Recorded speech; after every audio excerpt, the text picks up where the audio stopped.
পাঁচজন মিলে একজনকে ভয়ঙ্করভাবে মারধর করে জয়কে।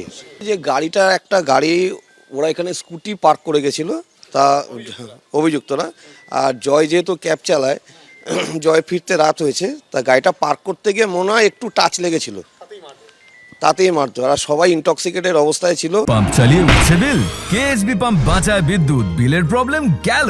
বিদ্যুৎ সাশ্রয়কারী জার্মান টেকনোলজিতে তৈরি কেএসবি পাম্প, পয়সা বাঁচাও, টেনশন ভাগাও। মানে ওর বাবা আটকাতে গেছিল, বউ গেছিল, ভাই গেছিল, সবাইকে প্রচণ্ডভাবে মারধর করেছে এবং অশ্রাব্য ভাষায় গালাগালি করেছে। ছেলে মেয়ে বলে কোনো বাজ বিচার করেনি। 5 জনের মতন ছিল ওরা। এফআইআর 5 জনের বিরুদ্ধেই হয়েছে এখন।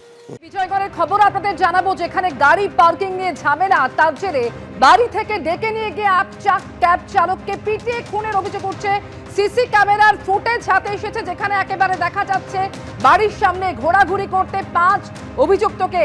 যে অভিযোগ উঠছে যে বাড়ি থেকে ওই ক্যাব চালককে ডেকে নিয়ে গিয়ে পিটিয়ে খুন করা হয়।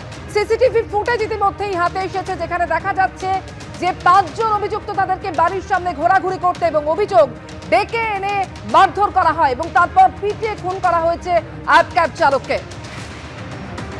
বিজয়গড়ের ঘটনার সিসিটিভি ফুটেজ, বাড়ির সামনে ঘোরাঘুরি করতে দেখা যাচ্ছে 5 অভিযুক্তকে এবং এরপর বাড়ি থেকে ডেকে নিয়ে গিয়ে ওই ক্যাব চালককে পিটিয়ে খুন করা হয়েছে এমনই অভিযোগ। মদ্যপ অবস্থায় 5 জন ছেলে আমাদের একটা নিরীহ ছেলেকে বাড়ি থেকে ডেকে নিয়ে গিয়ে গণপ্রহার করে। হ্যাঁ, বাড়ি থেকে রাত্রিবেলায় ডেকে নিয়ে গিয়ে গণপ্রহার করে। সেই অবস্থায় আমাদের ছেলেটা মারা গেছে। ওনার যা ইনজোর্ড হয়েছে, ওনার মাথায় ইনজোর্ড হয়নি, ওনার লিভার, পেটে লাথি কুতো মেরেছে তারা। হ্যাঁ, ওনারা যা অ্যাটাক করেছে পুরোটা পেটের ওপর অ্যাটাক করে। আর ছেলেটা পরিবারের সদস্যদের সামনে এবং কি তিনি তার বউয়ের উপরও শ্লীলতাহানিরও কেস আছে। তারা আমাদের মানে যে মারা গেছে আমাদের ছোট ভাই, তার বউকেও ছাড়েনি, তার বউয়েরও হাত থাপ্পড়, বউকেও মেরেছে। তারা আমাদের এখানে নতুন বাড়ি কিনে এসছে একটা ছেলে, আর বাদ বাকি সবই বাইরের ছেলে। বলতে এখানে কিছুদিন আগে এখানে একটা ঝামেলা হয়েছিল, তো জামাইবাবুকে কিছু ছেলে মারধর করেছিল।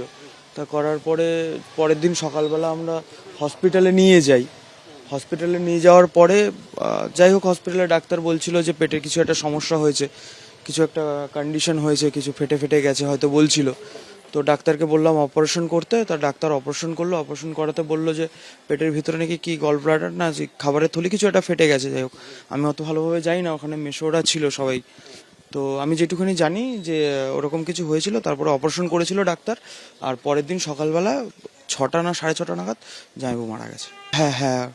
হ্যাঁ, মদ খেয়েছিল হয়তো।